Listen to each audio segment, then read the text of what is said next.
What's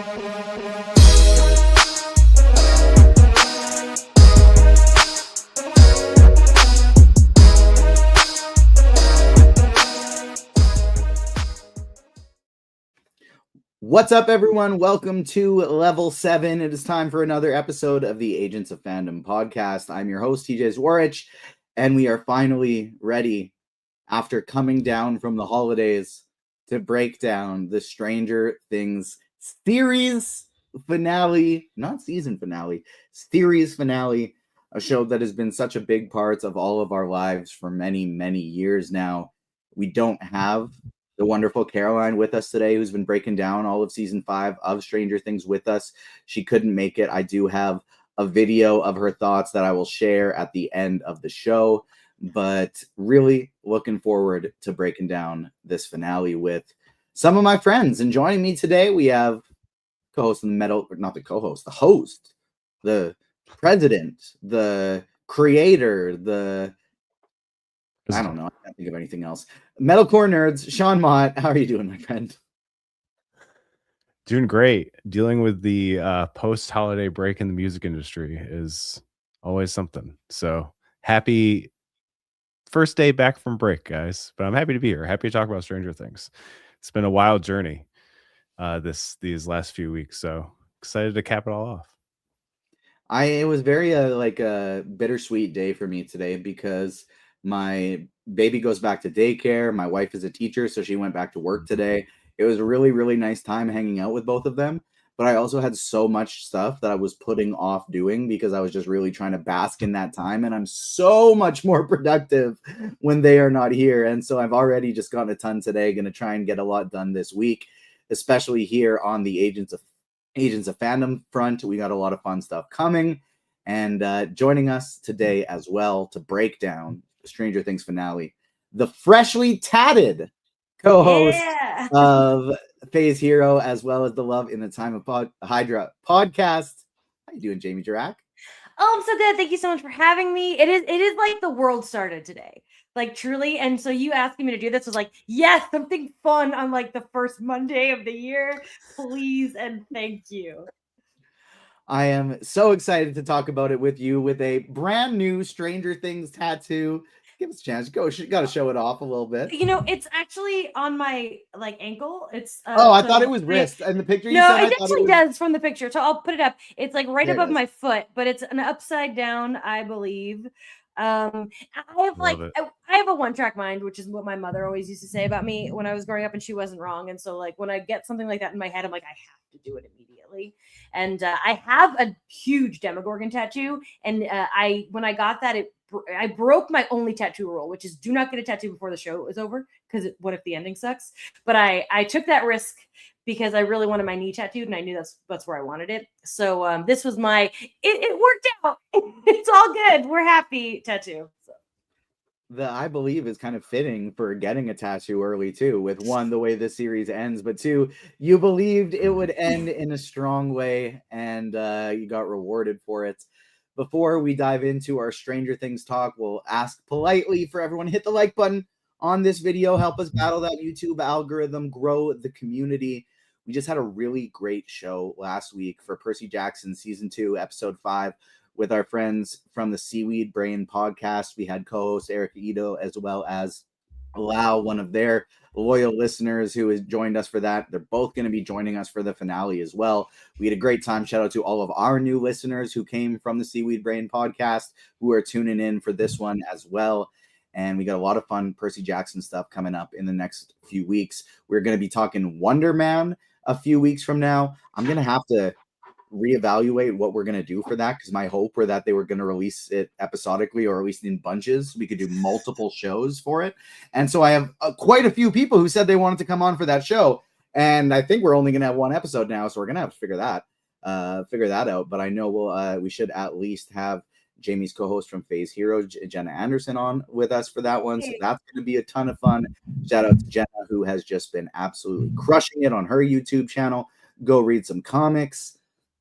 But we also have Comic Corner, speaking of, coming up every Thursday as well. We'll have a new episode of that this week, and a whole lot of other fun stuff coming. So stay tuned for that. Hit the like button, subscribe, hit the notification bell, subscribe on YouTube, wherever you get your pods, at Agents Fandom on TikTok and Twitter, Agents of Fandom everywhere else if you want to follow us.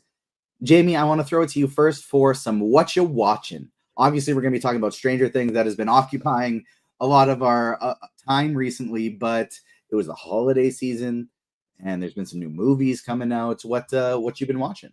Yeah, like truly, as like I rewatched season 5 of Stranger Things and I just started it over again. So like that is really number one. But if we're putting that aside, the big thing right now is Heated Rivalry. I'm so obsessed with it. I've watched every episode 3 times. The first book arrives on my doorstep tomorrow. I'm just like, it is completely consumed me. I've been a little behind on new movies. I think the last thing I saw was Marty Supreme, which I really liked a lot.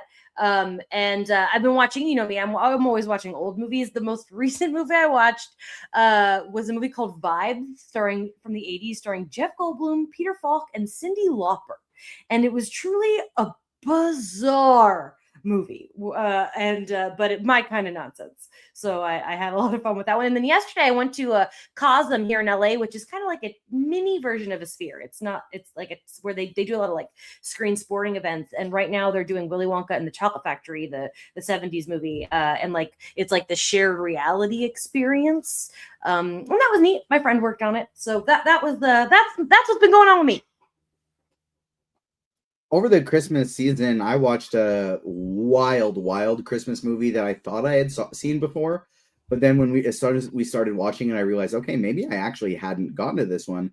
And it's one of my wife's favorites, and it's called Mixed Nuts with... I hate that movie. You hate that movie? She loves that movie. It is crazy. I don't understand how a movie with that cast can be so bad. I'm sorry, because it's like a stacked cast, and I think it's really poorly written. See, and it's funny bad to me. I enjoyed it because it's like one of those movies that like I don't think it's good, but I'm laughing at how bad it is. It kind of looks like it's filmed in like the entirety, almost like a student film, or if not a student film, like a SNL sketch, but over and over and over again, like multiple SNL sketches stitched together. It's just something the way with how it's filmed reminded me of that. But speaking of bad movies that you can enjoy, Jamie, have you ever seen the movie Troll 2? I've only seen clips of it. I don't think I've ever sat down and watched it from start to finish. I had to, because I'm part of a fantasy football podcast that the winner of a tournament every week makes us like selects a movie for us all to watch and review at the end of the podcast. And so one of the guys loves making us watch bad movies. And so he had made us watch Troll 2. If you ever get the chance to sit down and feel like watching a bad movie with Tony, something like that, where you just we want to rip something apart and that kind of move, let me know if you watch that movie, because I'd love to talk to you I'm about sure it. Tony's seen it, because it is like notoriously one of the worst movies ever made. Troll 2. Oh, yeah, he's seen it. Hell yeah. He will appreciate the Christmas present I got from my wife then.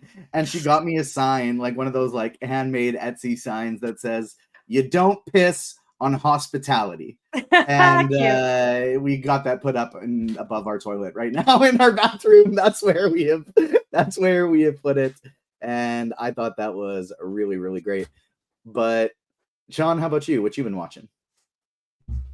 If you really want to one up them in that and make them watch probably the worst movie ever made, and make them watch Thanksgiving, and then I think you'll win that battle for sure. Well, Rob, I think that is the worst movie I've ever watched. Rob, the guy who assigned the movie to us, he hosts a podcast called Hometown Ghost Stories on the Bloody Disgusting Network. And so I can guarantee he will have seen it. He is deep in the horror movie. Yeah. He's deep in the horror genre. You guys would probably get along. I think you have totally different tastes in things. Like the things we like, he often hates, even though we share the same genres. Like he likes comic book stuff. He likes horror stuff. Yeah. But the tastes within that are very different. So I feel like you guys can have some fun conversations.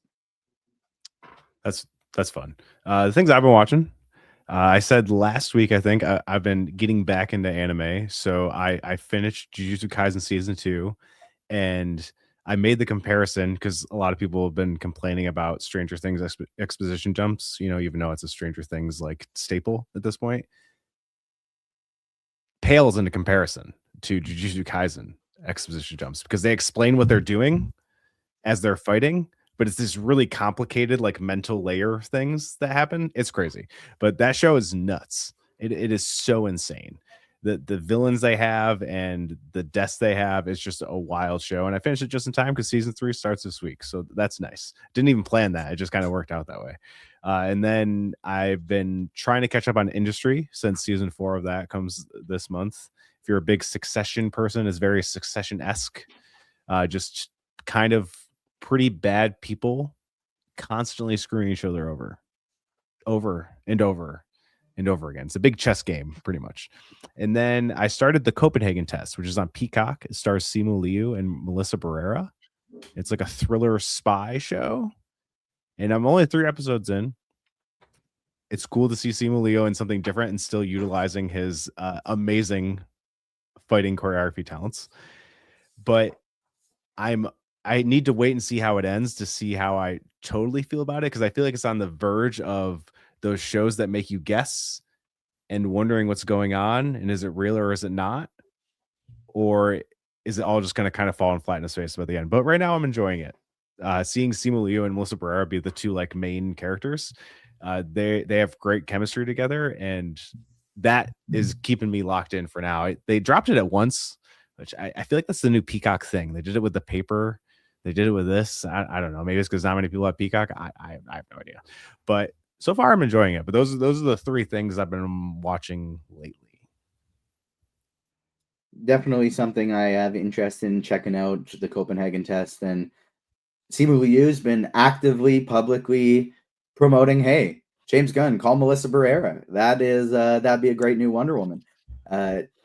I've been playing a new game. I've been playing Cyberpunk 2077 for the first time. I've talked about it a little bit, and I'm really enjoying the story. It's fun to see Keanu Reeves and not just hear his voice, but being there. Just like you can, they put him in mocap and then just put him in the game as Keanu Reeves, as Cyberpunk John Wick, essentially, and it's pretty awesome.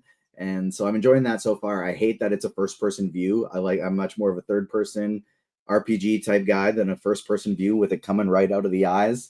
Makes me a little motion sick at times, but I'm having a lot of fun with that game. I do want to ask you both a few questions before we dive into Stranger Things. Firstly, Jamie, we did a show last week where we drafted our top movies, top TV shows, and top wildcard moments or projects of 2025. And we had a lot of fun. I managed to get my top movie of the year with Sinners, so I was really pumped about that. But I would love to know what was your top movie of 2025, top TV show of 25, and if you have one, a wild card. It could be a music album, it could be a video game, a book, moment in time.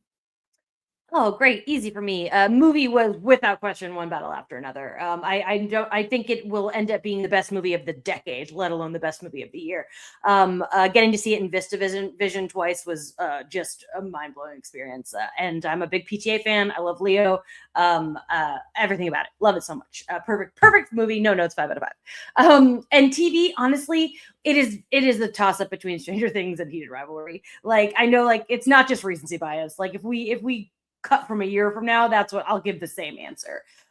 In my phase hero ranking, I put Heated Rivalry first, but that was just because Stranger Things hadn't ended yet. So now I don't know. I'm giving it a tie because I'm allowed. There are no rules. It's a tie. I never ever pick music things, but I'm going to in honor of my hat. My favorite band reunited after 17 years, which is Rilo Kiley. They broke up their last tour was when I was a senior in high school, and my mom wouldn't let me go to the concert that was nearby. And then they broke up, and I've held a grudge to my mother for 17 years for not letting me see my favorite band. And they reunited this year. They did a tour. I got to see them 3 times, and it was definitely one of the best things I got to do this year because I truly, truly never thought I would get to see them play together. I was answering a chat for a second. Apologies. What tour was that? Rilo Kiley. Right, Rilo Kiley. Very nice. Yeah. Very similar draft pick for Damon, who picked the Long Live the Black Parade tour and got to see My Chemical Romance 3 times this year. And he had never seen them in person before, and so he got to see them in 3 different stadium shows. So very similar draft pick there. Now, Jamie, I forgot to tell you this beforehand, so I'm going to go to Sean first so you can think about it. But my other question for both of you, because I was like just thinking about it, looking at this 2026 slate of movies ahead of us, and we're going to have our most anticipated projects of 2026 ranking next week. But in the meantime, I was looking at some of the hard hitters of 2026. And my question is from a box office standpoint, because the box office has not been what it was over the past, back in the 2019 heyday. There was a pandemic. None of us have any money anymore. Things just keep getting more and more expensive. But looking at the slate of films for 2025, my question is over or under 6.5 different movies crossing the $1 billion plateau this year.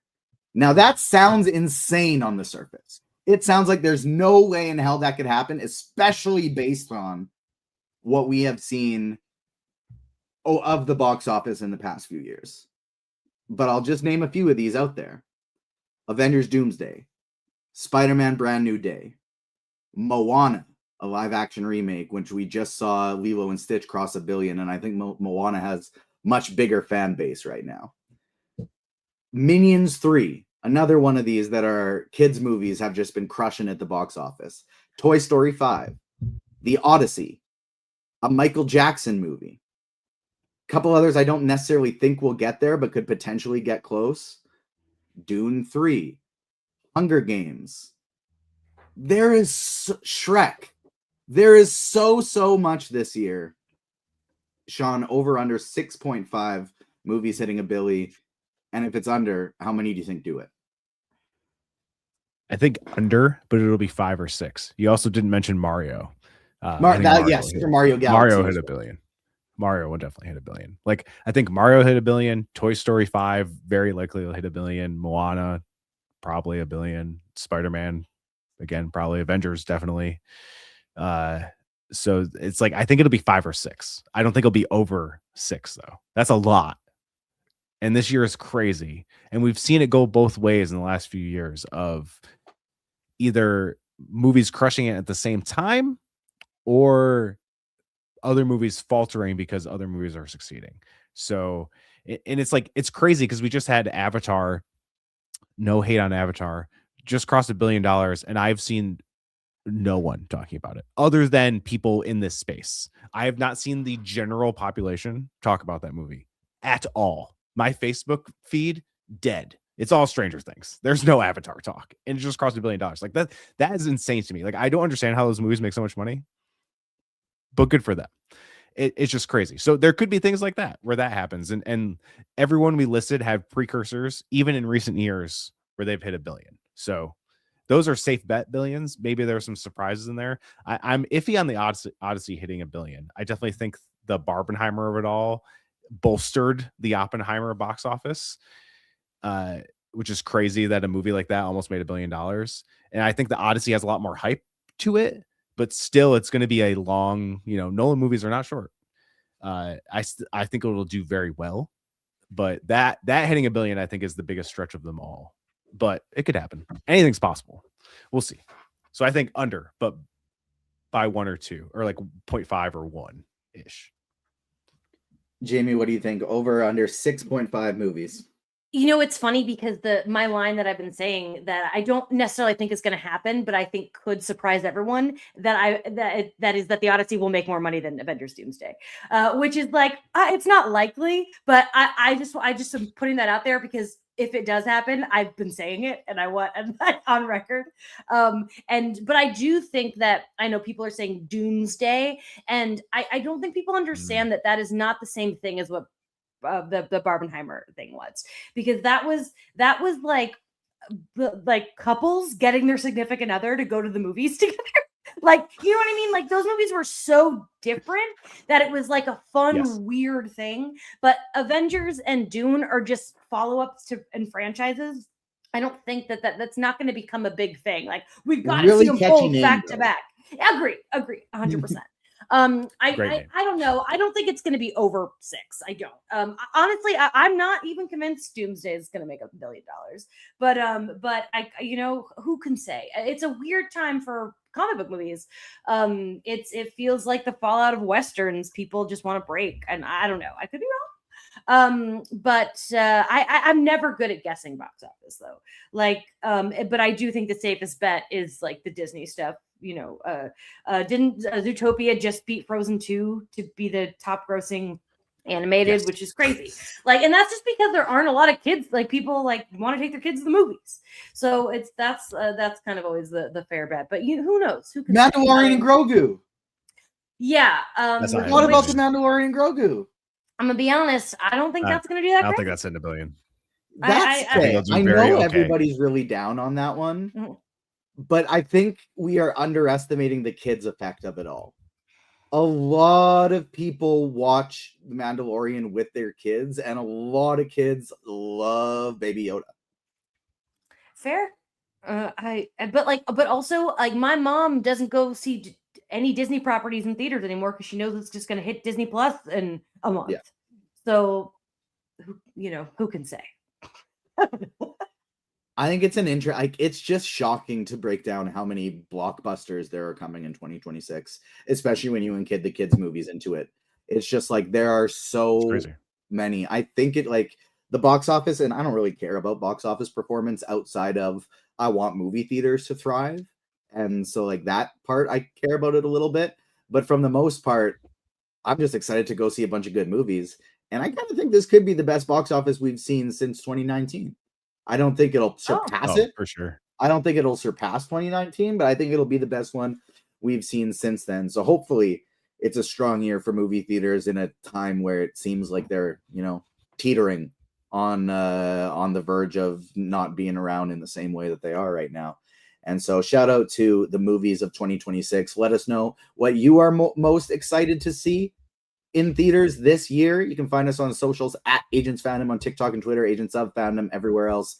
Let us know on a comment on the YouTube channel, and we'll shout you out on the next show. We'll talk about it. We'll talk about what your favorites are when we are doing our 2026 hype draft.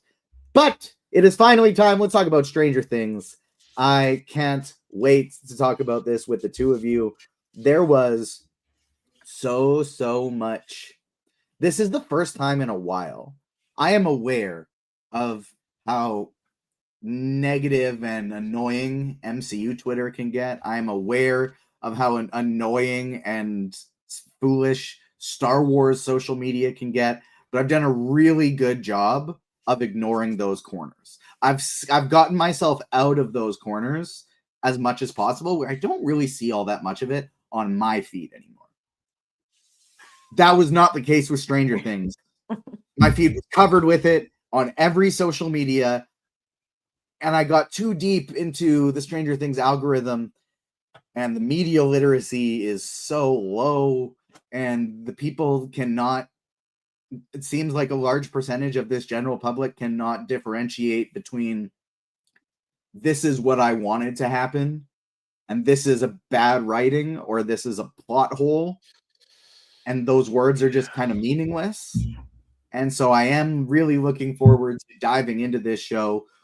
One, with people who I knew enjoyed the finale. Two, with people who I know can think critically and can separate criticisms from parts they enjoy, separate parts from the whole. And I really am looking forward to diving in. Jamie, what were your thoughts on season 5 as a whole leading up into the finale? And then, we're done. One of the biggest shows of the streaming era. What did this show mean to you? I loved it. I loved all 5 seasons. Like, to me, there were no weak spots of the show. Like, yeah, there are little things, of course, nothing's perfect, but that's fine. I enjoyed all of it. And I didn't like the release drop. I didn't like that they released them on the holidays. I thought that was a bit rude, but I had fun with it. My best friend came over, and Tony, my best friend Jake, and I, each holiday we watched the episodes that dropped, and that was really fun, and it was emotional, and it was exciting, and I think that they stuck the landing in such a big way in this whole season. But I think that cutting it into 3 bits broke people's brains a bit. I think that the Christmas Day drop, people were expecting. I don't know why. It's so funny that people are like, I thought people were going to die. You really think they were going to murder a bunch of kids on Christmas? I mean, really? Like I like God, like it goes back to the critical thinking. I think TJ, to your point there, like it is so rough to see, and I think I really think that it's because young people don't have to critical think anymore. They just they can use Chat GPT on homework, and like they're not learning anything, and they don't know. They just like. It is. I use an example. I remember being in college. I took a class. Don't remember what it was, but I remember learning about an experiment where a toddler is shown where M&Ms are hidden, and then they ask the toddler, "Where is your mom, who didn't see them hidden, going to look for them?" And the toddler assumed the mom was going to look for where they saw them because a toddler's baby brain doesn't understand that the mom didn't see what they saw. Does that make sense? And that's what a lot of this fandom reminds me of. Our little baby brains that can't understand things that aren't specifically shown to them. But I you know what, I had to just get off Threads because I'm done with Twitter. So because it was just like bumming me out. Now, like, it's one thing to criticize things, to have negative reactions. Absolutely, that's fine. There's plenty of stuff that can be criticized. But if your delusional ship didn't end up together, that's not bad writing. That's just you are delusional, is what happened. This is what fan fiction is for. You're supposed to if you are mad about how a show ended, you are supposed to go and say, write out, this is how I think it should have happened. You know what I mean? It's not bad writing because it didn't end the way you wanted it to. Go and write your ending. That's fiction. That's what we do. But also, the word filler really pisses me off because character development, emotional beats, that's not filler. Like, what are you talking about? That really pisses me off. The same as like plot holes. Just because they didn't show something doesn't mean it's a plot hole. That's not what a plot hole means. It's it really. But like washing all that away, it's a great show. I need to make sure I'm tagging you and getting you back on socials for a day when we drop our graphics from the draft we did last week, Jamie, because I got Sinners, One Battle After Another, Stranger Things. I need to procure your vote for that day because I think you're gonna like the way my team looks. Sean, season as a whole, now that it's concluded, spoiler-free thoughts before we dive in. Man, I've been talking a lot of people about this, and I weirdly found a very positive side of Threads on Stranger Things. It was very actually like comforting to me. I was like, I'm not crazy, thank God. And I did make this prediction on Facebook after the volume 2, I'll say quote unquote hate, which people called filler because they have zero emotional intelligence. Apparently, I don't know. And I was like, watch everyone flip, and the people love the finale. And I mean, obviously, I will call it positive leaning. Because if you look at the ratings and stuff, it's all positive. Even the volume 2 stuff, the only one that's rated bad is the one that got review bombed. So even to me, like, I'm like, none of this is bad. Like, what are you guys talking about? But all of that aside, I did see a lot of people even people I talked to who were kind of whatever on volume 2 be like, oh, I love the finale.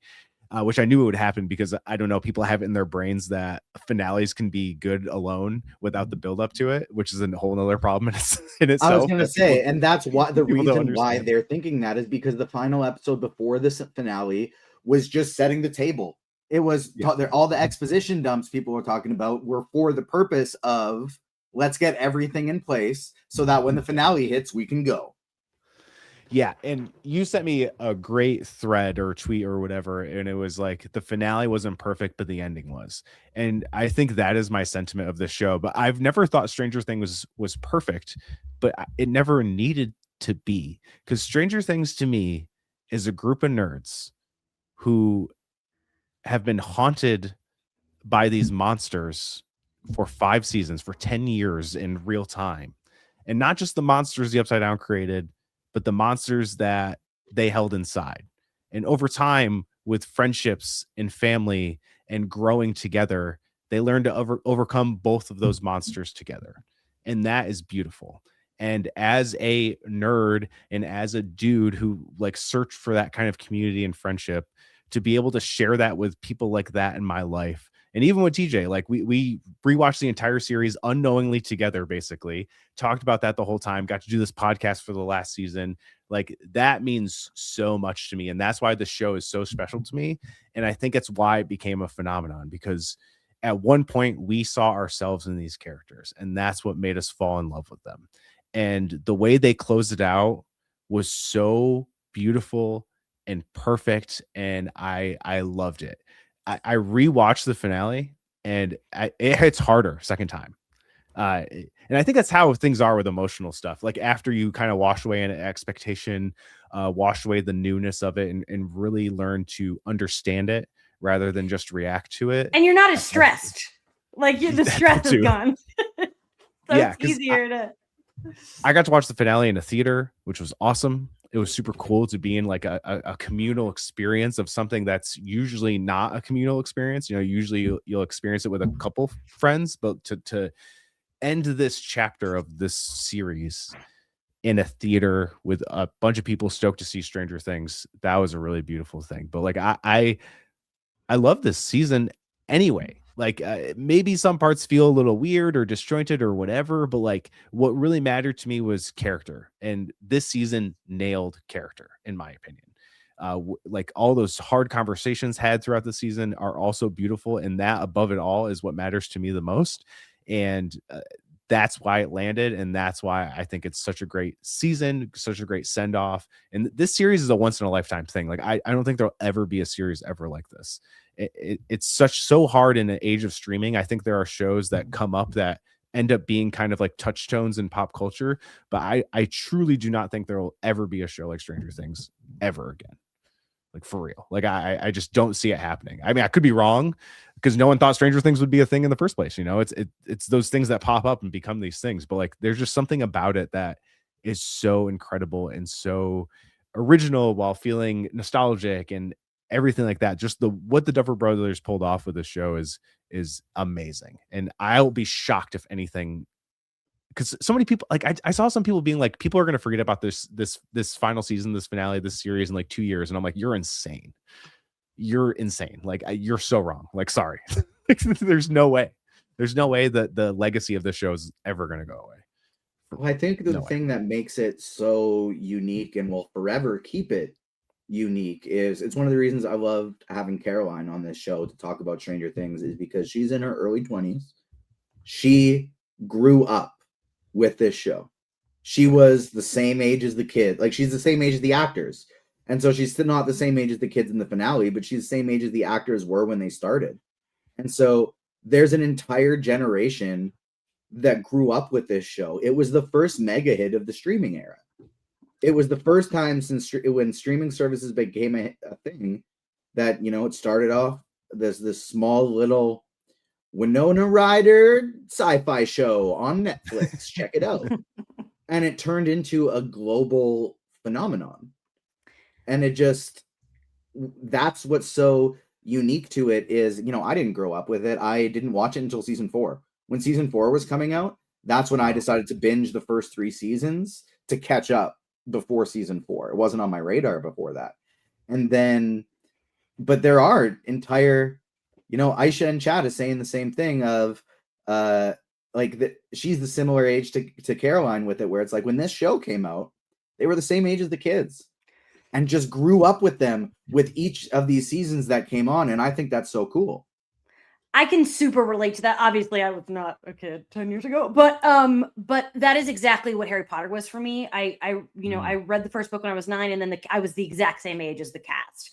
And so I just really hope for Stranger Things fans that in 20 years from now, the Duffer Brothers don't somehow become incredibly transphobic. Because let me tell you that, like, I did feel that when Stranger Things ended, it did feel similar though, and I was like, this kind of feels like a replacement for that, because I that just makes me sad now. I don't have Harry Potter in my life anymore because it bums me the fuck out, and this is a very similar feeling because you watch these kids grow up. It's a similar kind of like huge story with that the way that it grew through 5 seasons and got bigger and bigger and bigger until like we're literally like spider kaiju. Like it's a special thing. And Sean, I like what you said about the emotions of it, because my best friend Jake and I were literally hugging each other sobbing when the episode ended. Like, we are in each other's arms sobbing, and I turn over and Tony's crying, and I said, Tony, it made you cry too? He goes, no, you guys did. Like, our emotions got him. Like, it's just like really beautiful. I love art, even when art is like so weird. We've had him on before. I need to get Tony on this podcast more. I love Tony so much, and my brain always just thinks, because like, I knew you first. I listened to Phase Hero as like one of the things that inspired, with its previous name, one of the things that inspired me to want to do this in the first place. And so my brain always goes to you first when thinking of somebody for these type of shows. But I got to get Tony on here way more, because Tony rocks. Tony's so awesome. He'd love that. He would be happy. I think Carlos in chat brought up a really good point too, where something Stranger Thing has that is really tough to grasp right now in the streaming era is capturing the monoculture, being the thing that everybody is talking about at one time. Game of Thrones was the last big one. I think Stranger Things is probably the thing that is TV show, at least, that has had a stranglehold on the monoculture this much. I don't think we've had that since Game of Thrones, where it's like everybody's talking about this. People who aren't fans of this stuff are watching Stranger Things because it's the big Netflix show. And we see pieces of it with WandaVision at the beginning of the pandemic, when we are all just thirsting for something. WandaVision captures a stranglehold. Everybody's watching this new thing that Marvel did. Everybody on the internet's talking about it. And then Marvel hasn't been able to replicate it from a TV standpoint since then. They've had good shows, but they haven't had something that has replicated that everybody is talking about it, until honestly, like Agatha, where Agatha was more of like a corner of the internet, but that corner was really friggin' excited about it. And I am like, that was one of my favorite. I think that's my favorite show we've ever talked about on this podcast, because the fandom was just locked in. Like, we got very lucky, as Phase Hero wasn't quite a thing yet, because the other one folded. We were the only like live show talking about Agatha at that time, and everybody circulated for it. It was so much fun. And I have like, that is a tough thing to grasp, to have everybody talking about your show in today's day and age. I keep saying that Stranger Things is the exception to the rule of binge dropping. Like, I always say I don't like binge drops except Stranger Things, because it is the only thing that has had the stamina, that we're still talking about it. And this season was different because it was like, the last 2 seasons were split up. But aside from there are little things, it is for the most part, like, I'm bummed that Wonder Man is just a binge drop, because people are going to be talking about it for 2 days. And that's it. But Stranger Things has something special that, like, even though they are dumping the episodes, it doesn't matter. We're like, we are still talking about it. And like, they're dropping a documentary a week from today. And like, Jake's already he's coming over. Like, it's just, it's a unique thing. And I hope that, like, don't take lessons from this though, guys. Cause like, stop binge dropping stuff. It's not the correct way to get people to talk about your show. Carlos says WandaVision was the monoculture. Secret Invasion was like having mono. True. Very good point. Let's start diving into spoilers.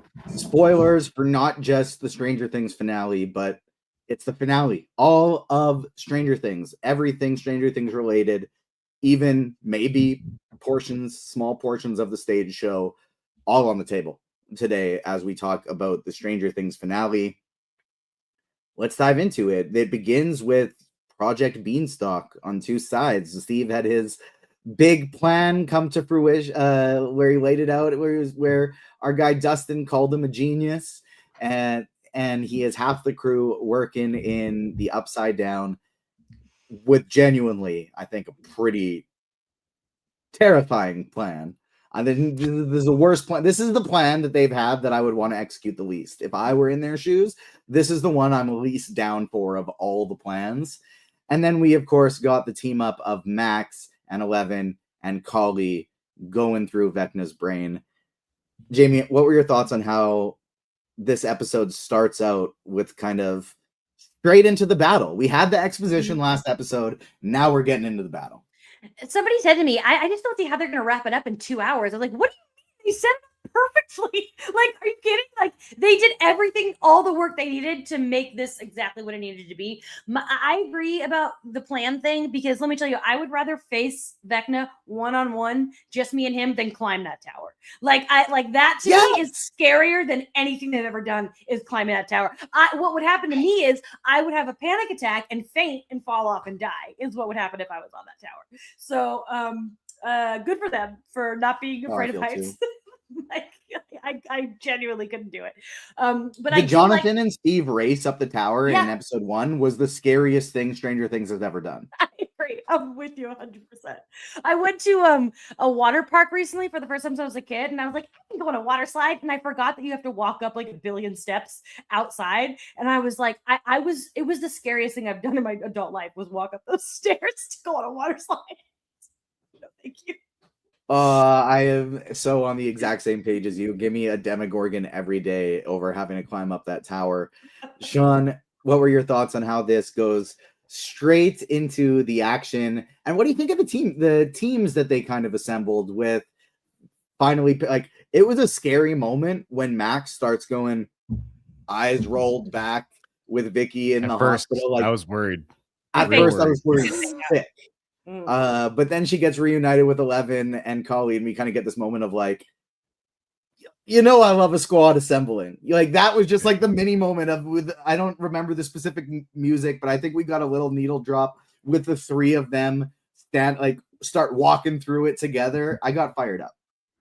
Yeah, it was also nice too when they roll up to Vecna in the void and they're like, can't we just attack from here? Isn't this his mind? No, it's my mind. Like, that was just a funny, like, informationally but like weirdly meta at the same time, like kind of how complicated the mind levels can go. I like that line a lot. That was really, really good. But yeah, when you see things shift, I was like, oh no, did he get her again? I was like, no.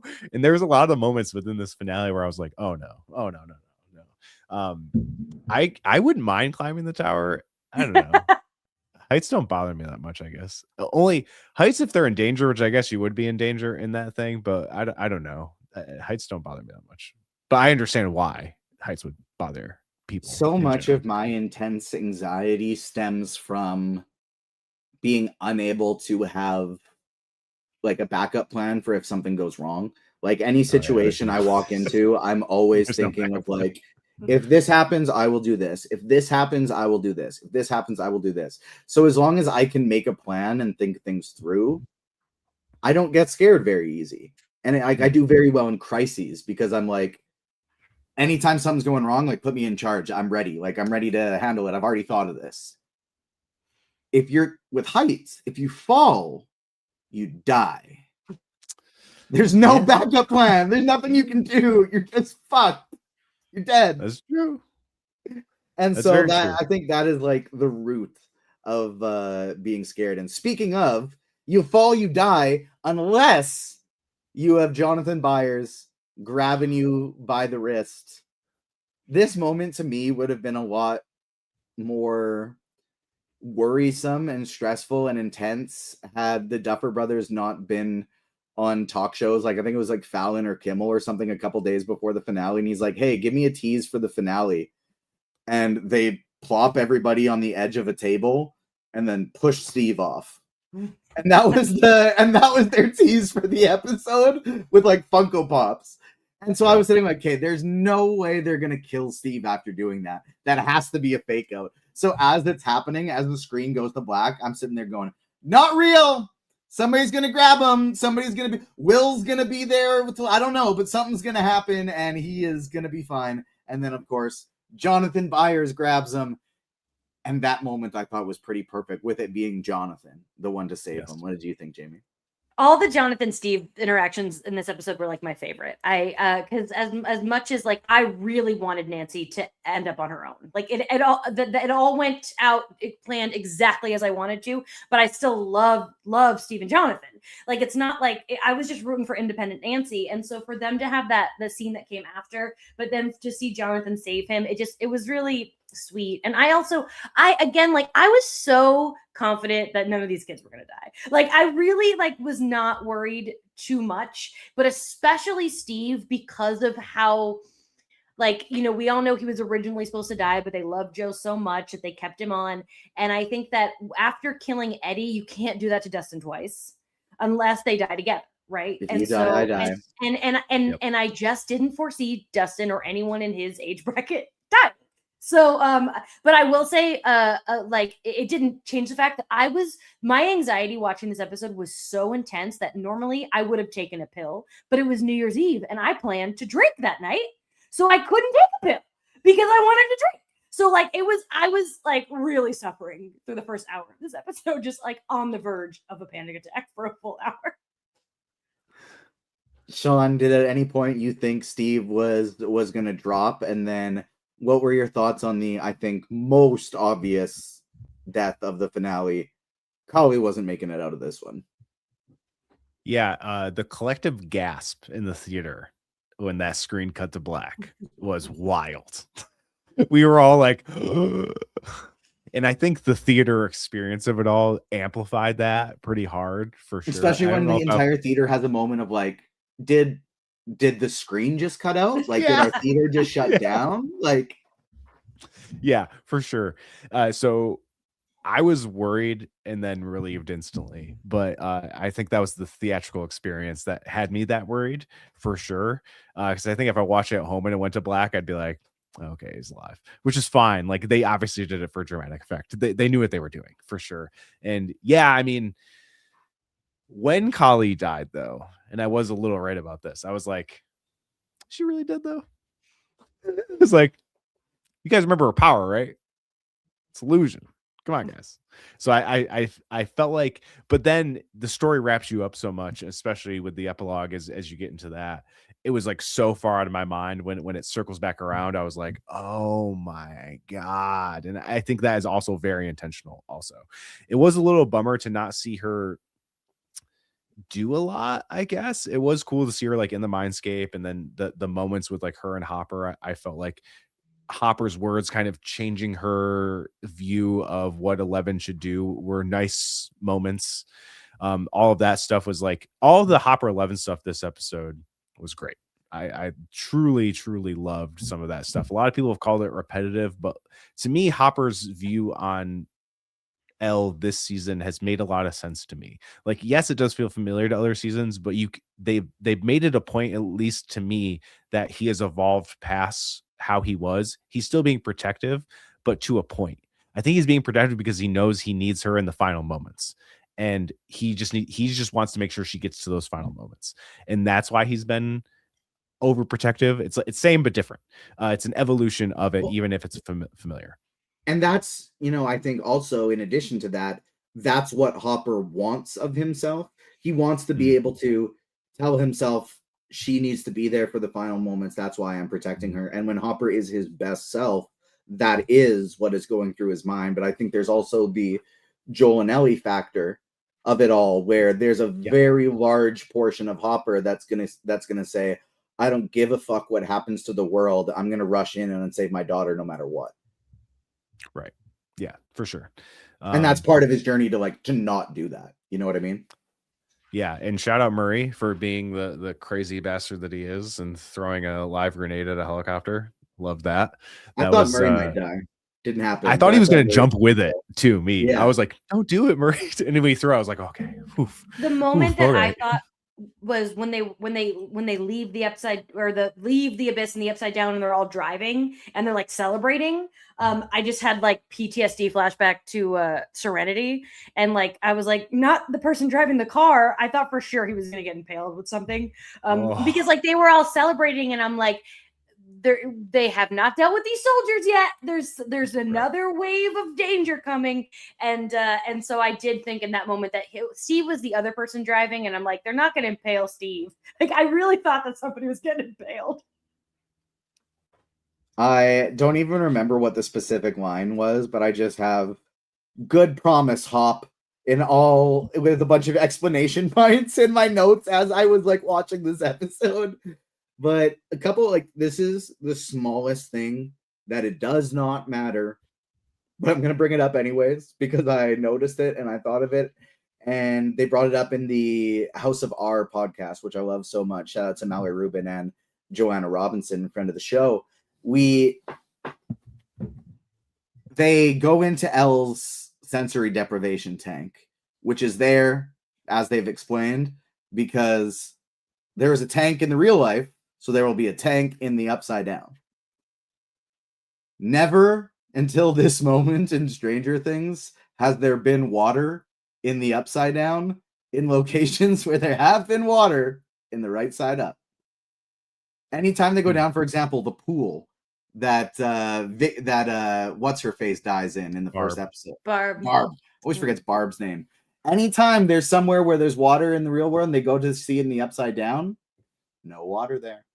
Just saying. Maybe because it's enclosed. You know, maybe that's why. I was gonna say maybe because it was captured. That was just like, that's one of those things where it's like, I don't really think that makes sense. I also don't care enough about that for that to actually matter. But one of those from when we were talking about was volume 2, where I'm going the whole time. Where the fuck is Ted Wheeler? Doesn't matter, but I'm curious.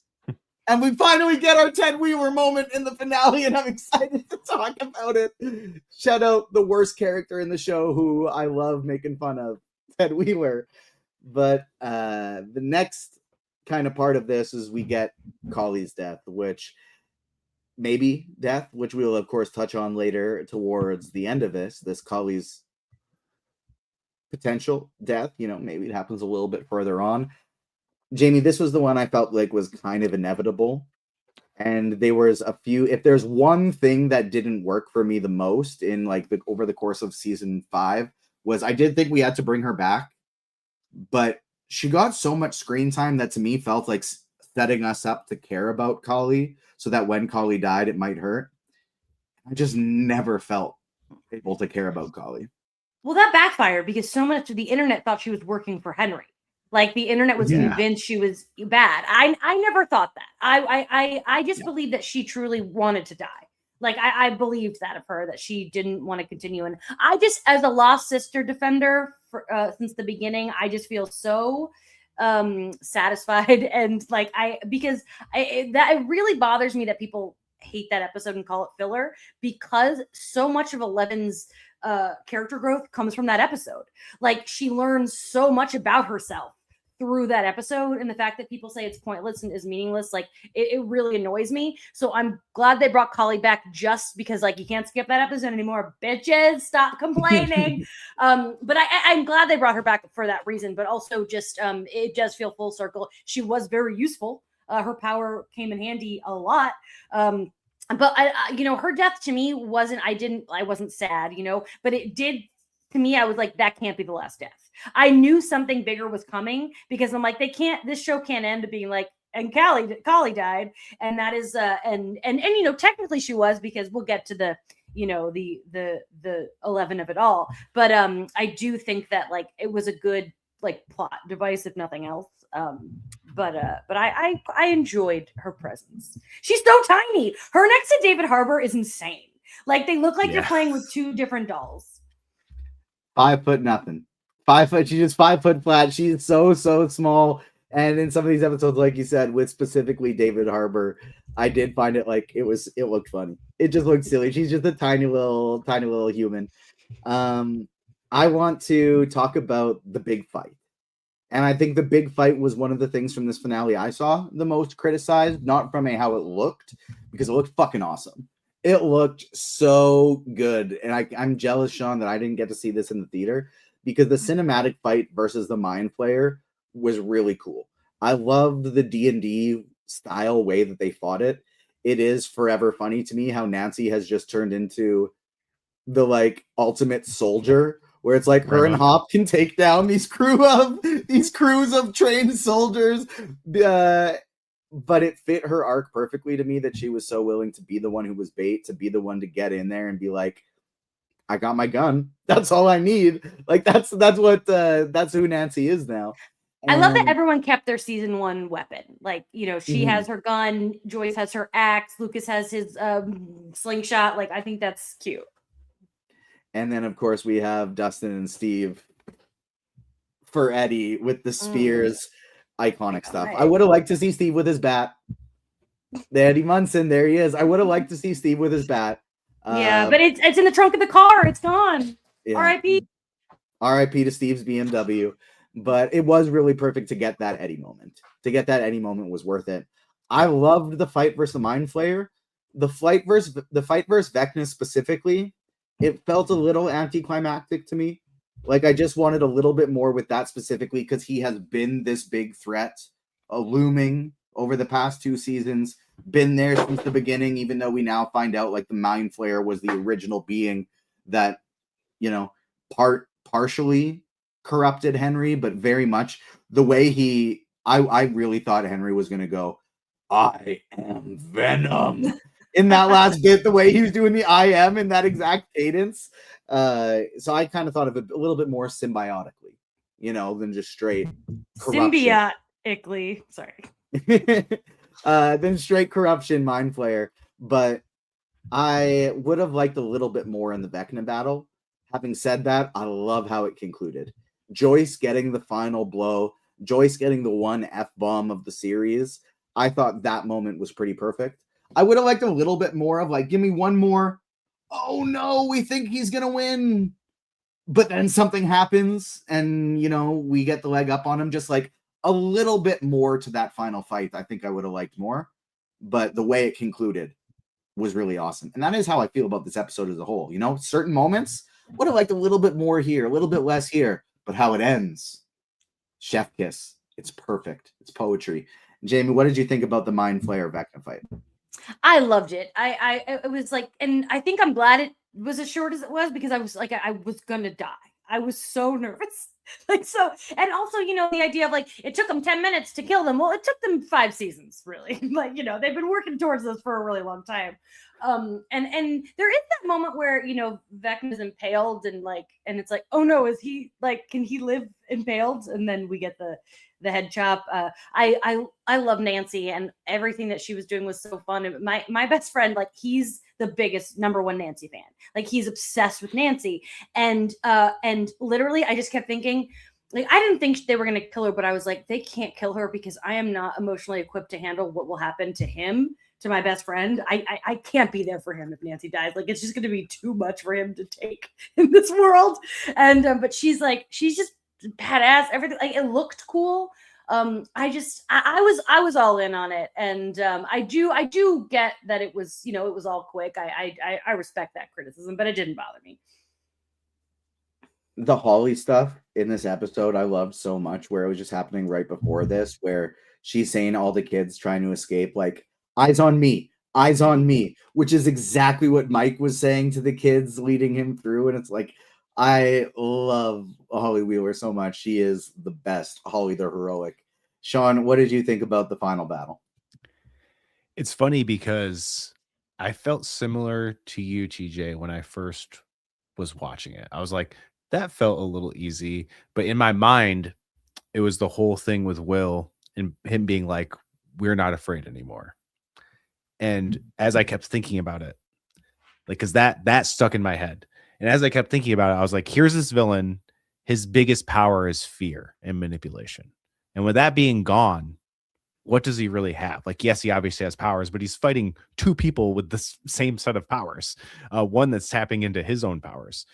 And then to add on top of it, you have the whole gang who's also not afraid. And they devised a plan, set out that plan, and it felt very end of season 3. It was very akin to that, at least that section, them fighting the crazy kaiju Mind Flayer. And that made me kind of forget about that. I was like, yeah, I kind of needed to be fast, because at this point, they're not afraid anymore. They've overcome that fear and they're ready to just end this. And that's what made me think about it more and just be like, no, it's fine. It kind of needed to be fast because of all of that. Maybe there could have been something to make it feel a little bit more impactful and less anticlimactic. Maybe. I don't have an answer to that. But overall, my initial thought really went away about thinking about it more, because I thought the sentiment that they have overcome this and they took away his greatest weapon is more powerful than having a 5-minute longer fight or whatever. Because when it first goes down, I was like, oh shit, this is wild. Because a lot of theories came up and they're like, oh, I bet you that's the Mind Flayer. And I was like, oh, that'd be really cool if that happened. And then when it started moving and stuff and you see the heartbeat and everything, you're like, oh, maybe it is the Mind Flayer. That would make sense. And then when it actually happens, you're like, oh, damn, that's insane. Like the shot of the Mind Flayer V11 was so sick, like so rad. And also shout out to everyone who says the Abyss looks like the Linkin Park music video, because that's awesome. And there was also I haven't seen that one. there was a great edit that someone edited in Creed's. Can you Creed take me No. higher? Not higher, but there's a video where it has the very same color palette and they edited in the song and the music video and the battle. I posted on my Instagram. It's great. It's amazing. So shout out to the people who thought of those, because that's the best. I think IGN posted about the Linkin Park thing. And I was like, that's great. The best one I saw of those was somebody edited in the 911 show people from that teaser that they had that everyone made fun of, when they're like looking up at the meteors and there's like meteors coming into Earth, and the teaser's like, how will these firefighters stop the world from ending? And so they just like edited all of them in looking at the Mind Flayer, like, and it's like their next big challenge. And I thought that one was really good. Yeah, but other than that, like I think a lot of people forget that your opinions can change the more you think about stuff. Yeah. And I think that's a big problem too. Yeah, it's a good thing if when you get new information, you adjust your thoughts to include that information. That's why I think everything's worth rewatching. Example I always use is one of my favorite movies of all time is Moonstruck, and there's a moment where Daniello is like looks at his hand and is sad, but you don't understand what that means until you've already seen the movie. And so a lot of times I think rewatching stuff is really for your benefit. One of my favorite rewatches was this year was The Prestige. I saw it for the first time and I had never seen The Prestige before. And then I watched it with Ava, my wife, and just catching all of the things that happen throughout that movie that inform what is going to happen at the end that you don't realize until you've already seen it is really, really incredible stuff. What's next? Oh, 11's big choice at the end of the battle, where obviously they take down the Mind Flayer, they take down Henry, they're all getting out of there. Jamie, as you brought up, like it's such a clear, oh no, things are too good. They are celebrating too early. Something's about to go down. And like this part specifically did not work for me until the ending. And then I thought it worked perfectly. In real time, as I was watching this, everything about that situation was pissing me off. Because I'm sitting there going, I don't care about Dr. K. I kind of thought she sucked. I don't care about this military group.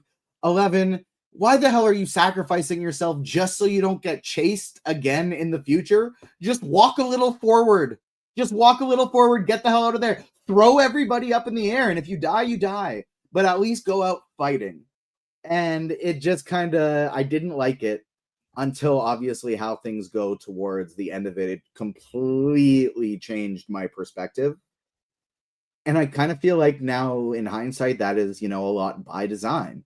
I was very much thinking of it in the Mike mindset of, you're supposed to be pissed off at what she's doing. She's leaving you and you don't want her to leave you. And it's supposed to hurt. And everything about it, as I was watching, I was angry. I didn't like it. And then by the end of the episode, I'm going, wow, that was perfect. That couldn't have been better done. Jamie, what did you think about, honestly, like, feel free to wrap it up with, like, obviously the context of what we know. Speaking about when you get new information, you change your opinion. But also, like, in that moment, as it's happening, what did you think of her choice? What did you think of that storytelling? I mean, I just, as like for an emotional standpoint, I thought it was really great. Because you understand why she's doing it. It's all been building up to a choice that she has to make, and it's one of those. What I think works so well is like they just defeated the ultimate evil that was looking to destroy the world, but that's not the end because these stupid fucking soldiers are still right there, and I think that says a lot because like it should be over. Like they've defeated the big bad, and I think that does point to like it is never going to end. And when Dr. K goes, another one will rise. I think it all does make sense. But I also like when you think about it, oh yeah, though, but it didn't make sense. Like they did have to like imagine if that ending didn't happen and then people are like, wait, but how did it all work? Like I think they choreographed it really well. I also think it's funny that I've seen a couple complaints of like, well, what happened to Dr. K? Like, what do you mean? Her whole purpose was to catch 11 and she in her mind thought 11 just died. She's done. Also, fuck Dr. K. Yeah. I love you, Linda Hamilton, though. Yes. And then like also like wouldn't all they get arrested? They just like killed a bunch of people. The government still saw the Beanstalk plan. The government knows that they just saved the world. Like, let's just go our separate ways. I'm fine with all of that. To me, like I don't mind any of how that went down. But there was like this kind of thing in the back of my mind of like something does feel off, like something is not right. And so, and as soon as they were at the graduation and Mike like had that epiphany that we didn't really know what it was like, oh, what is it? And then as he's explaining it, it's like, it makes so much sense. And it is beautiful because I love that it's open for interpretation. Like if you want to believe that they're going to go out and find her, then you can believe that. Like if you want to believe that like it's too like if you want to believe she's dead, like that's kind of like that's the beauty of that ending. And I really, really like a little bit of an open-ender. Like my favorite series finale of all time is Angel, and that ends right before the big battle. They're about to all go die, but it's like, oh, we'll never know. And I love that. It's this definitely my kind of business. Sean? At first watching this, I was like just kind of in shock. I was like, no way. I was like, come on, don't do this. And yeah, same thing about the military thing. So many people have like, they killed so many people. And I was like, do you not remember that the military had a secret headquarters in a wormhole where they were subjugating pregnant women to really messed up experiments? Not to mention they've been hunting down children for God knows how long. They've been hunting 11 for seasons at this point. Don't you think they would just be like, yeah, we're just going to say this is a wash? And they even, not to be that guy, but they show the like earthquake monument, everyone who died in the earthquake, they covered it up with another earthquake, saying that all the soldiers died also in a earthquake. So they already have the cover up. The whole thing has been military cover-ups this entire time. Did they need to? Oh my God. Vecna will return in Avengers Doomsday also. I saw that one. That was pretty funny. But I don't know why everyone needs like these like super hand-holdy blatant answers to things nowadays. I've brought it up a lot of times on here. Like people are so obsessed with having the answers to everything, and that's not storytelling. The beauty of storytelling is to leave some of these questions unanswered so you can have your own interpretation of it, so you can have your own view of it. That's part of storytelling, is to have moments like that. So people being like, this is a plot hole. Unanswered questions are not plot holes. Move on. Stop saying plot hole. Stop saying bad writing. Just say you don't like it. And that's fine. You cannot like it. That doesn't matter. Just stop using these terms incorrectly. That's all I want. Never watch Twin Peaks. I beg you, stay away from David Lynch. Like sometimes like that's the beauty of it. Yeah. And it's funny because they at our local theater, they showed the extended editions of Lord of the Rings, and I was like, as I'm like rewatching these, it's been a while since I've watched them, and I'm like, man, if these came out today, people would hate these movies. And a lot of people are like, really, do you think so? And then after seeing all this, I'm like, definitely. And how it ties into this is that the ending of Lord of the Rings is very akin to the ending of this series, and they've even said it's very Lord of the Rings inspired, and that makes a lot of sense. But yeah, there was definitely something that was a little off to me too, in a way where I was like, that can't just be it. you know, like, really, she really just let herself go. And I think the beauty because I was really worried about this plan in the first place, because it's like, if you blow up a black hole, don't you think that's going to have some really bad repercussions for the actual world? And obviously that didn't happen, but that made me excited, because that means the abyss still exists also. I think just the wormhole got yeeted, and that's it. You know, the abyss still exists somewhere out there, and that's exciting. And I think we'll probably tie back into that if we talk about the spinoffs and stuff too. But at first I was just like shocked. I was like, damn, wow, I cannot believe 11 went out like that. But again, it was like set up in such a beautiful way to lead into the epilogue and to come back around. As soon as that last scene came about, I was done for. Dunzo, bye, gone. Just absolutely bawling. And I think what I love so much about how the 11 and part of it comes back is the part that I didn't like about her sacrifice is in any hero story, they could make that call at any point of like, this hero thing's a little too hard, or I'm worried about the people that I care about getting hurt because there are people chasing me, so I'm going to quit. So I'm going to be done. Like, that could be part of any hero story. And so that made me feel kind of like just a little bit of a weak way for 11 to go out. But the big threat is gone. Like, you know, I know, but it's just like, it just felt like, come on, keep fighting. That's like kind of how I felt. But then how it concluded was more, if you believe. It was very Peter Parker at the end of No Way Home. It was very much, my friends will have a better and safer life if I'm not in it. And I'm not going to end my life for that, but I'm going to start anew.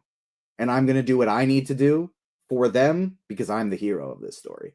That's kind of like, that's how it felt for me, is like, that was the send-off for 11 I wanted, was instead of going out with a whimper, going out with a bang, kind of, is how I felt it ended, as opposed to how I thought it was going to end. I don't think I articulated that, what was in my brain necessarily just then, but close enough.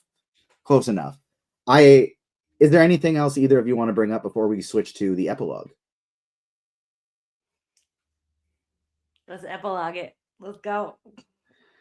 We are going to say suck my fat one to the first portion of this finale and move on to the epilogue, where I truly think this epilogue is one of the best things in the history of Stranger Things. I was just so emotional the entire time. I want to start off with the graduation, where Dustin, our valedictorian, does exactly what Eddie said he was going to do when he finally graduated. He's going to flip the principal the bird and march out of there. It was such a good speech, down from how it began to flipping up the gown and having the t-shirt. Why am I blanking on their D&D club's name? Hellfire. Thank you. The Hellfire Club t-shirt. Sean, it didn't happen in the way I thought it would, but I got my Master of Puppets needle drop over Dustin as he was doing something. Yeah, close enough. It was close enough. It was like the idea I had in my head was close enough. It was so perfect. I was such happy tears watching Dustin's speech. Oh, dude, it was so great. And to not, so two things with music in this finale that are crazy. And I did say this in our volume 2 review, that I did feel like this season was kind of missing those big, neat, memorable needle drops. And they just put it all in the finale. Like, damn. So Purple Rain, having 2 Prince songs is crazy, because in the Duffers tease, they're like, we have something in here that has never been licensed to anything ever. And like Prince is like impossible to get stuff licensed for. So them landing that is insane. Same thing with Iron Maiden, specifically that song. Apparently they don't license it out a lot, but they posted about the Stranger Things finale, which is really, really cool. And that's even cooler for him doing the Eddie thing. And then on top of it is that him having that's the thing that's been memed to death with Eddie of This Is Music. He was holding that Iron Maiden cassette tape. So that's also so sick. So great. I was so stoked hearing that. Such a cool moment. And even before that, leading up to it with the Hopper and the Mike conversation, what an incredible conversation between those two to see how their relationship has come so far and how Hopper has come so far, and seeing him finally accept the loss he's had in his life and be able to move on was so beautiful. And you know, the little moment with Karen and Mike I thought was great. Seeing that gnarly scar she has now, wow. I love that she shows it off. You know, it was awesome. And you know, seeing Mike be like, I'm sorry, and she's like, you do not need to apologize. Like, I totally understand. It was such a beautiful and important moment. That's all this epilogue was. It's just moments like that. It's such a quiet ending, but it's so impactful. And yeah, I loved it. I was like, oh yeah, of course Dustin would be valedictorian. That makes so much sense. Even the little moment with his mom, I thought was so great. She's like, I'm gonna call you so much you're gonna be sick of me. I was like, he's such a little sweetheart to his mom. And then seeing his mom stoked that he's like, fuck the system.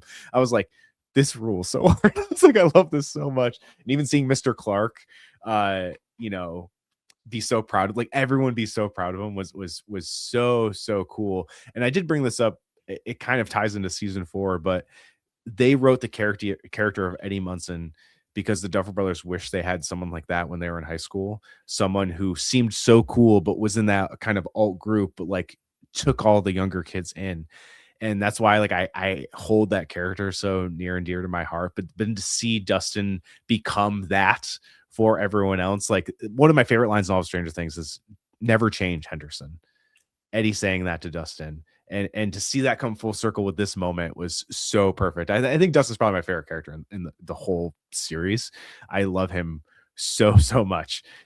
So it was just a beautiful moment. And even to see Erica help with the, you know, the confetti and stuff, like, it was great. And the callback with season 2 with the girl coming up and asking her to come to the party after she denied him and asking her to dance.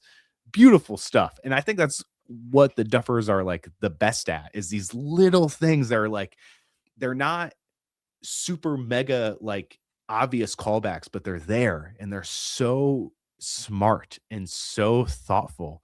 And it just makes me stoked for like what they're going to do next. Like, even not even talk about the spinoff, like all their stuff with Paramount of like what they're going to bring for original media, movies and TV in general. Like, I am just so sat for whatever they're going to do next, because I think they're truly a special duo. 100%. What was Nancy's line to Dustin at that snowball? Give it a couple years. Oh, yeah. I don't remember what it specific was, but like, the girls are gonna be all over you in a couple years. Just like, don't worry about it. And then that moment exactly from the snowball coming back was so perfect. We even see Ted Wheeler in the most perfect Ted Wheeler way, dropping a language. No hint of if he was alive or dead. For the longest time, no one gave a fuck about if his family could not care less about if he was alive or not. This was the perfect way to reintroduce him and just be like, oh yeah, he's still alive. I have to slam. Jake is reading the new Nancy Robyn book that just came out. And he says he's mostly enjoying it. He said, but there is one point where Ted says something and Karen is like, watch your language. And like, what? That's Ted's only character trait, is that he's policing language. And in this book, somebody polices his language. That's so incorrect. Now, like, even though he says the book is otherwise pretty good, I'm like, that annoys me too much. I don't want to read it. That's like, we've ruined the concept of Ted Wheeler. That's so funny. He is the stupidest character in the show, and I love it so much. I love when a show has one of those people that you can just make fun of. Jamie, any other thoughts from the graduation before we move on to the next bit? I realized also I forgot to have Lucas and Max and their final moments in the rundown here, but feel free to lead into that because that was so incredible as well. It really is so sweet that they get to be the end game, because like their relationship is the most like in season 3 especially, they're kids, like you know, they have no real concept of like being out of like emotions in a romance, and they grow together so naturally and beautifully, and it makes me so happy that they got their little moment together, and everything, just to kind of piggyback everything on the graduation, I did think was beautiful, because at the end of the day, like, I don't love Stranger Things because of the horror and the twists and the weirdness. I love it because of the characters. They've written these characters so beautifully, and to give them all such a sweet, happy, nice ending is just, it's it feels good. Like, I don't mind character deaths. Like I said, my favorite series finale is Angel. My favorite character dies in that, but like, it's like, it's okay to kill characters, but it's also not a requirement. It's not. And this is the kind of show where I'm glad that they let these kids have a happy ending. I am too. It was so great to see Lucas and Max at the movie together in Mike's little story towards the end. That was a scene we've been waiting for a really long time, of just like, these characters have been going through it. Please let them get their date. Please let them get their date. And we also see Hop and Joyce finally get their date at Enzo's. Hop proposes. It's beautiful. I saw a lot of people speculating that they could be the subject of a spin-off, and that's what Montauk meant. But Montauk was, of course, the conspiracy theory of experimentations and things going on in Montauk in the real world was what inspired this show. And so that was a really cool way to tie that all together. Sean, what'd you think of finally Joyce and Hop getting their date at Enzo's? And it was originally titled Montauk at the original pitch deck shows Montauk. So it was like a nice little like wink and a nod, I think, to that. And obviously Hopper worked in New York City, so it's like a weird full circle moment for him. But yeah, I was hoping it was happening once they got to Enzo's. I was like, oh, is he gonna ask her to marry her? I hope so. And I think he used Jonathan's ring. I think that's what I thought too. Which, to me, if it's the same ring, that just means Murray has like a stockpile, because that ring was gone. Like I think like he just got it from Murray, and Murray has a bunch of he went to the same jeweler. I think that's what had to have happened. It's a very Murray move. Yeah. It was a very that would be a very Murray move for sure. Or like Jonathan weirdly like snatched it up as he was leaving or something, because you see it drop on the floor in that one episode. Like he just like, I'll save that for later, or something. Like, that'd be really funny. I like the Murray idea better, for sure. But it was just a beautiful moment, like, especially after what these two have been through as parents. It's a lot, and to see like even the nice. This is like ties back to the graduation, but Jonathan filming them and like him talking about the light, and he's like, "This isn't The Godfather." I thought it was like beautiful to see them in like a full family dynamic, like together. Like that was just like really, really beautiful to see. And it's nice to know that like, like Joyce and Hopper get this happy ending, finally can move on from their past traumas, their past mistakes, and can live a normal, happy life near New York City. And it was even like thoughtful into being like, it's not even like a selfish thing, like, oh, I want to go back to where I was in this like more kind of maybe like bustling cop scenario environment or whatever. He's like, we'll be close to the kids, just a short drive into the city and stuff like that. And I was like, man, that like he thought about her like and them as a duo rather than like for himself or anything like that. Not to saying he was a selfish person like really ever, but like think about it from like episode 1 where he's just kind of this drunk loser cop to like where he is now. Like that's some growth for damn sure. So it was just a really nice scene. Like I loved it. I'm such a jumper. Oh, sorry, go ahead. I was just gonna say, how funny was it? Speaking of like, I agree with everything from Hop's growth, but there was one moment in volume 2 where Hop is like, I swear to God, if she does anything, I will kill Kali. It's like, that is a child, Hop. Relax maybe just a little bit instead of threatening to murder a child. But I thought it was really funny. What were you gonna say, Jamie? Oh, just like I like, when it comes to all the kids, like I was like, when it comes to the shipping and the ship wars, like I'm too old to be like, I really hope these kids end up together. So I have been like a hardcore Jopper shipper for years. And like, but I also like never truly believed that they would get such a sweet, happy ending. And the idea that like like we waited so long for this Enzo's date, but it's so clear that by this point they go to Enzo's all the time and they have a rapport there. And now he set it up, and the second the waiter says hello, Mrs. Byers, I went, oh, she's getting proposed to. She's not Mrs. Byers for much longer. Let's go. Just a true beautiful, sweet scene that made me happy. And I love when they're taking pictures for the graduation with the family and Hop's getting annoyed with Jonathan, because it's like, Lonnie sucks. We never had to see Lonnie again after season 1. He's like their stepdad now, and I'm really close to my stepdad. I love my stepdad, so I'm like, I'm team give us a good stepdad.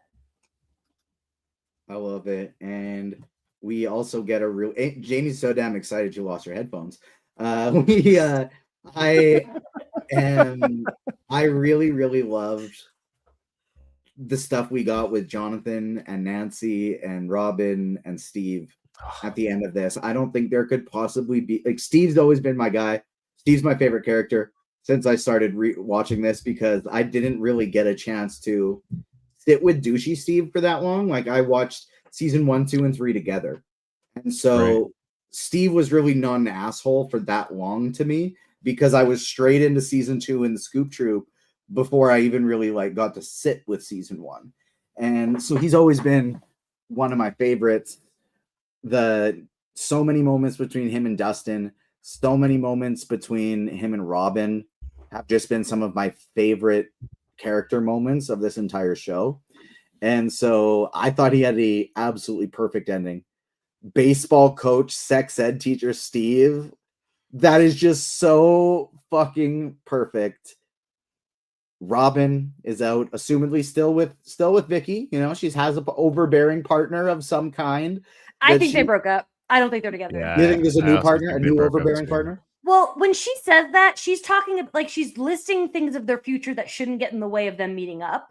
And she says kids. She says, I think that she she's maybe had an overbearing partner or whatever. But I think that that's more of an indication of, even if we end up with someone like that, it won't affect in the future. But that's another thing that I like, that they left open-ended. People are like, what about Vicky? And it's like, if you love Robyn and Vicky with all your heart and want them to be together, that's what can happen in your mind when they're together. Yeah. But in my mind, I think they broke up. One of the things I loved about that scene is all of them coming back as adult friends. One, as much as I want it to happen, there's no fucking way they're meeting every month, because that's too hard for adult friends with jobs.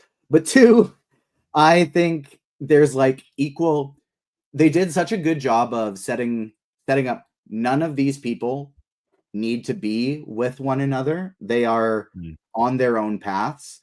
But at the same time, the vibes felt so open-ended of there was some Nancy and Robyn. It could be Nancy and Jonathan. It could be Nancy and Steve. It could be Steve and Jonathan. It could be all of those. It felt literally like that is a quadruple. You know what I mean? That is a squad of 4 that if any one of them ended up living together, being together, married, they're having the a drunken Riverdale one night with one of them, all of that is on the table. Riverdale. I want to say about the meetup thing, because obviously no, meeting every month is unrealistic, but I've seen so many posts of they're never meeting up, they're drifting apart, and it's these 4 are going to be friends forever. Oh yeah, they're not drifting apart. They might not meet. Yes, meeting once a month is ridiculous. But my thing is, I'm 35 and I'm friends with all my high school friends, and I live very far from where I grew up. I grew up in Florida. I live in Los Angeles, and I see my high school friends all the time. And my high school friends and I did not battle an interdimensional spider monster. And we're still friends. These 4, obviously no, but I do think they're going to meet up the next month and make Jonathan's movie. They're getting that first meeting in for sure. I want to see it. I want to see Jonathan's movie. I'm if I could have anything, give me a 13-minute short filmed in Robyn's uncle's basement, starring the 4 of them by Jonathan. That's would be my dream little extra nugget. If we could have anything, it'd be that. Sean, what did you think of the core 4 having their last little send off together? Oh, it was such a beautiful little moment for all of these 4 to have that, and to see them kind of forging their own paths forward. And that's another thing too, with shipping and relationships, especially when the characters are so young, is I think we've known from life experience that, you know, if you're in a relationship in your teenage years or young 20s, probably not going to work out. You know, so people that hold that so tight to themselves, I'm like, you gotta let that stuff go, because that doesn't mean anything, you know. And Like, I also get it for the people that are in that age range watching. yeah, Not for necessarily sure. watching because it's fiction, but like at a certain point, like relax. You don't gotta threaten the Duffer Brothers because you're not happy with who people ended up with.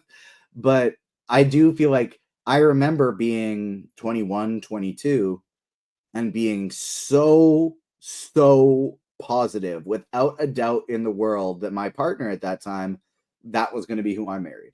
We were going to be together forever. Everything was going to go perfectly. And when that ended, I was so like, not only was I broken, but I was so sure, well, it's like, well, it'll happen again in the future.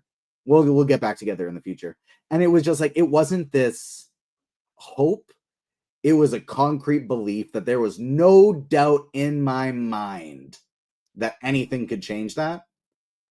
Now, 10 years later, I'm going, oh, fuck, I'm so happy that didn't happen. I like my life so much better now.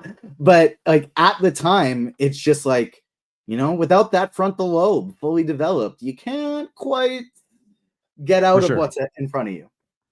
Yeah, 100%. But like, and I'm more akin to what Jamie said. I mean, there's friends I've like grown apart from and gotten closer with, and there's been like ebbs and flows of that.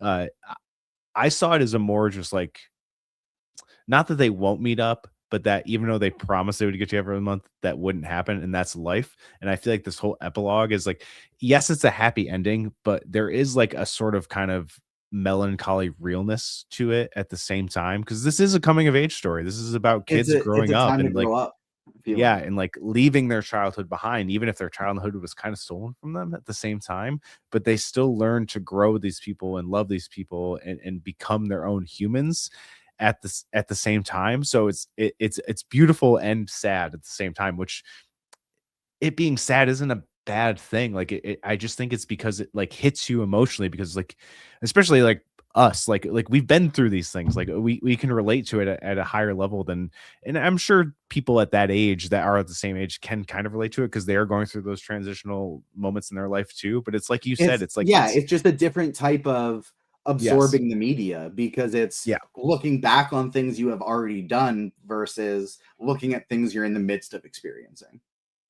Yeah, exactly. And it's so it's a thing like where you look back and you're like, oh yeah, you learned from those things, and now it's different, like looking retroactively back to it and everything. But yeah, and the thing I loved about these last two scenes is seeing not the characters break down, but the actors break down. Yes, 100%. Like Maya Hawke crying, I'm like, that's real. That's real. Oh yeah, 100%. I agree.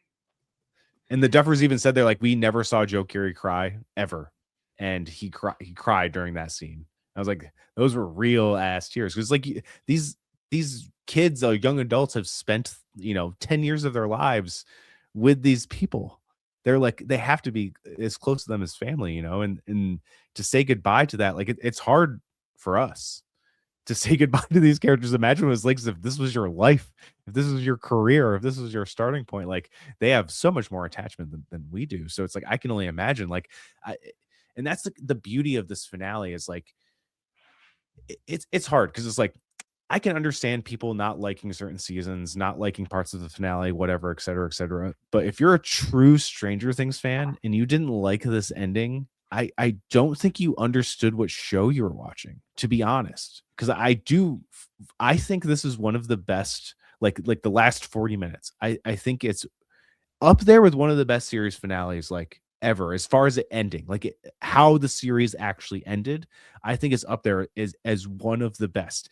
And like I was trying to like think of like other great like series finales, like Friends comes to mind, The Office comes to mind. Not even that like all the seasons were perfect, but I think they ended them very well. Yeah. And then obviously you think of like Sopranos or Succession, or like Succession, Sopranos, Lost, stuff like that. But like all of those endings are kind of like really sad or up for interpretation or beautiful and sad or whatever.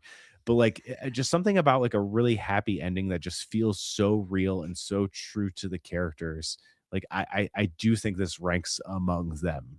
Like period. Like the ending scene is so perfect. So perfect. The way it ends and fades out, I was like, damn. I was like in shock, in awe, in utter disbelief of how they actually like landed the ship. And like immediately, like when I got out, I texted TJ. I was like, they landed the ship. They landed the ship. And he's like, I've been crying for 40 minutes.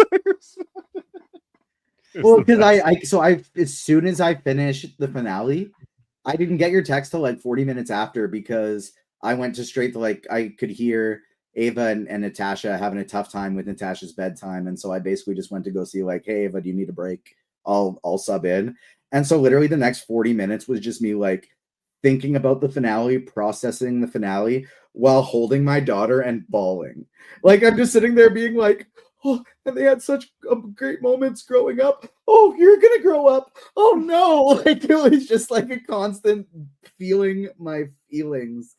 And then like you said, Sean, that entire scene was so good. That's when I felt like, yes, I could see like the Maya Hawke and Joe Carey tears felt really real. But this last final D&D game, specifically Mike telling the final bits of the story, and specifically them putting their D&D books away. Because I don't know for a fact that this is true, but in my headcanon, it's 100% true that every single one of those actors had their scripts in those binders.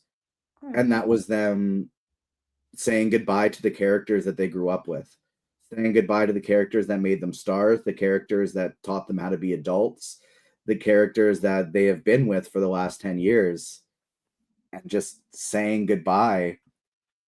I thought it was just so perfect. And then the way, that with Mike explaining what happens to everyone, we see Will's boyfriend, we see Lucas and Max still together, and Lucas and Max giving us a little sexy moment when we get in our epilogue here. But they're adults now, so it's fine. But it was just so good. And the bit with Mike explaining what he believes happened to 11, and all of them saying, I believe. One, on the note of like, did it actually happen? Is she alive or is she not? I'm of the belief that like, I found it very interesting that so many people have interpreted this differently, because for me, the dampeners were there. She wouldn't have been able to bring Mike into her mind if she was experiencing the pain of those dampeners. So it had to have been true, because otherwise it would be a plot hole if that had not worked. Unless they were off, but it looked like they were on. And so to me, that would be a plot hole if she weren't actually alive. And so I also believe, but I thought the up in the air, up for interpretation, 11 going off on her own so that these kids could say goodbye to that part of their childhood and move on. I thought that was so perfect in a meta way as well, because with how public Millie Bobby Brown has been about, it's been really hard growing up in the limelight. People are commenting on my body as I'm going through puberty and as I turn into an adult, and it's really weird and I don't like it. It's hard. I don't like how it feels. I thought that fit so perfectly with, well, what's 11 up to now? Well, what's Millie Bobby Brown up to now? None of our fucking business. She is gonna live her life, and she's gonna live her life on her own terms. And I thought that was really incredible as well.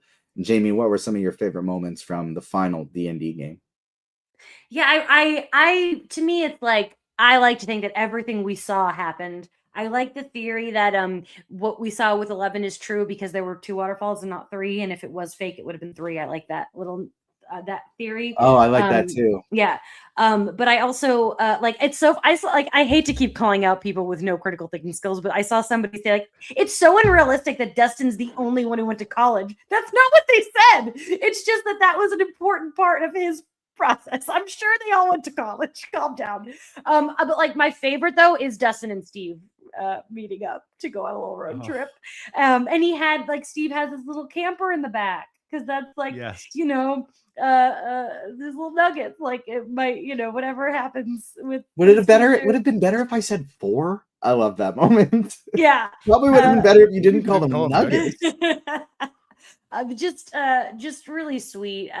Truly like, and I like they did like, yeah, maybe these things aren't exactly how it went down or whatever, but to me, if I'm seeing it, it happened. That's how I'm interpreting it. But I don't know. I love it. I also want to go on record just to say that I think the Lost finale is perfect. I just want to put that out there. I love the way Lost ended. Lost finale is perfect. Yeah, it's just someone made a really good post that were like, wait, you guys are really surprised people are misinterpreting Stranger Things? They thought everyone was dead at the end of Lost. And I'm like, because I didn't watch Lost till this year.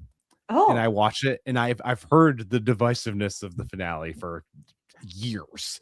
And I watched the finale and I was like, people hated this? It's crazy. What? I was like, what do you mean people hated this? Are you serious? Did you misunderstand it? Is that why people hated it? That's what happened. Yeah. That's what happened. I was like, I don't understand how people hated that. I thought that was a beautiful ending. But anyway. I do agree that Stranger Things is probably one of my top like 3 favorite series finales of all time now. Like I really think they suck landing so beautiful. Nothing's ever touching Angel. I love that finale so much.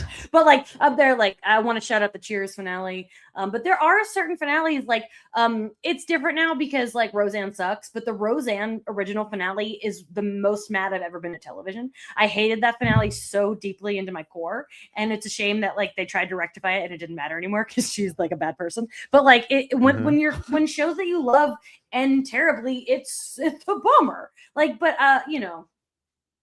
look, so I'm happy. I'm really happy.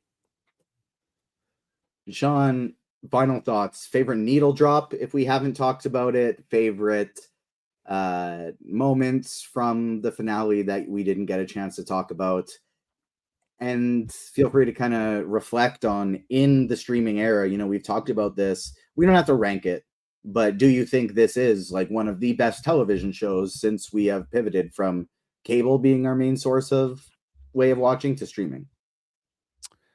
It's definitely up there. I talked about Purple Rain and Iron Maiden. Those are 2 of my favorite needle drops in this episode. And then there was also the Fleetwood Mac while Robyn had the guest spot at the which was beautifully done. Like I was like, God damn. I was like, stop it. Like starting off in that kind of note, I was like, I'm done. This epilogue is gonna kill me. And it did. It's such a beautiful moment. Like as soon as Mike's like, but there's one story I can't tell, at least not what really happened, and then gets into it, I was like, oh my God, it like exceeded any expectations I had, which I really didn't have any. I didn't really know how they were going to kind of end this. And this definitely was, I never would have guessed how they were going to end like this, but it feels so authentic to what the series has always been. And it was just such a beautiful moment. Like even seeing Mike walk up the stairs the last time and close the door to the basement, having his younger sister and all the younger kids, like the new generation growing up. And I feel like that's what this show is, having the new generation come up. And that's why I'm like so kind of like pissed at people being mad about Holly being like an integral part of the season. I was like, isn't that what this show is about? Like, and she's been there from day one. She's not even really a new character. Like, yes, she had more screen time and more to do in this, but she's been there from day one. And like, you can't. Delightful Jirak was the best. Just getting fucking traumatized. Jirak. Yeah. Holly just getting traumatized in the background. The entire I saw a headline from like a site I like that was like, Holly Wheeler has more screen time than any main character in the show. And I'm like, because she is a main character in the show. Like, what are you talking about? Like, she's a main character. Like, and she's great. Nell Fisher did a great job. She did such a great job. And I think people got too obsessed with screen time versus impact narratively. Because like, why are we like, it goes back to like the Spider-Man Homecoming thing. They're like, oh, they had to lean on Tony Stark. He's in that movie for 7 minutes. Get the fuck out of here. 7 minutes. Okay. Relax. So I feel people are too obsessed with those things. Like, I don't know. Like, it's so weird to me that the things that people get hung up on, like it boggles my brain constantly. But it would I just be also like, think again, it comes down to a lot, and this is more than specifically what you're talking about now, but a lot of the stuff we talked about before with like people complaining about plot holes that aren't plot holes and things like that. People seem so much more interested in finding something to complain about than thinking and theorizing, which is what I find interesting. Like there was a moment in the epilogue where it took me a while to clue in that Robyn didn't still work at the Squawk. She was returning to the Squawk for a guest appearance. And so later in her thing, she mentions how none of them live in Hawkins anymore. And I'm like, what do you mean none of you live in Hawkins? You were just on the radio show. You obviously live in Hawkins. And my next instinct wasn't to go to Twitter and be like, this doesn't make sense. It was to stop and think, okay, maybe she doesn't live there anymore. Maybe this is a guest appearance and since she's back in her hometown for the graduation, she wanted to go back to her old job and shout her friends out for graduating. And that's what happened as I went back and saw it more clearly. But it seems just kind of like people don't want to theorize and think and speculate anymore. They'd rather dunk on it.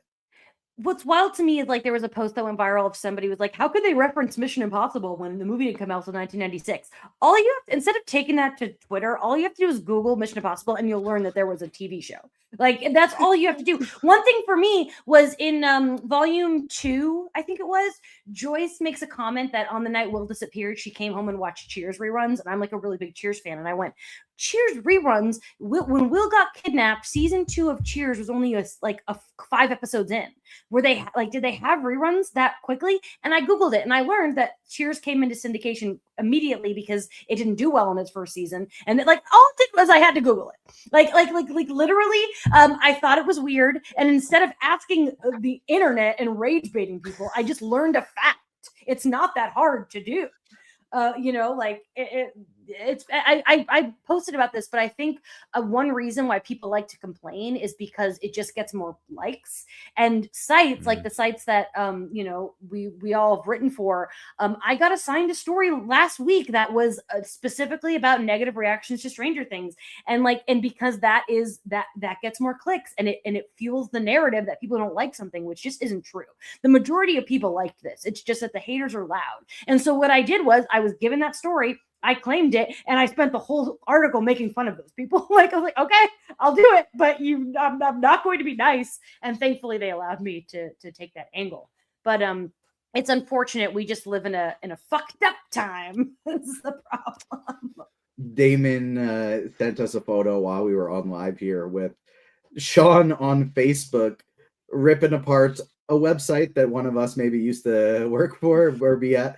And for just some insane clickbait stuff, buying into that there's secret episodes and that there's all these things like that. And so way to call him out, Sean. I was proud of you for doing that. My cousin texted me today and he was like, so you think there's going to be more Stranger Things? I was like, what do you mean? Yeah, there's a spinoff, there's this, or there's an animated show. He's like, no, the secret episode. I'm like, what the fuck are you talking about? And then that's how I learned about this new, I'm like, bro, I promise you that is not real. That's not a true thing. I literally said to my cousin, I said, log off the internet for now. Please, this is step away because that's nonsense.